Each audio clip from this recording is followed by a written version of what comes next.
So, yung ano po kasi, yung mga bakuna po kasi sa flu, influenza, undergo research naman po yan. So, as I mentioned kanina, yung experience po ng each company is more than 40 years. So from that time, continuous monitoring din po yan.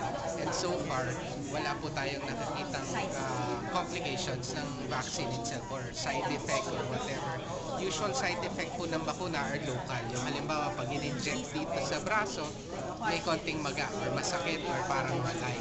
Pero as to the safety po ng vaccine, I think for them to last that long, yung 40 years, eh, nakakasigurado tayo na safe naman sila.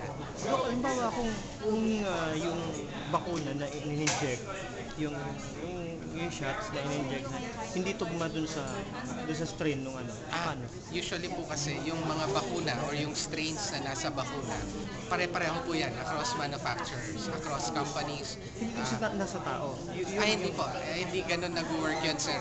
Ang ano po kasi, yung laman ng bakuna are what we call antigens. These are the viral strains na nire-recommend ng WHO sa mga vaccine manufacturers at yun ang ilalagay nila.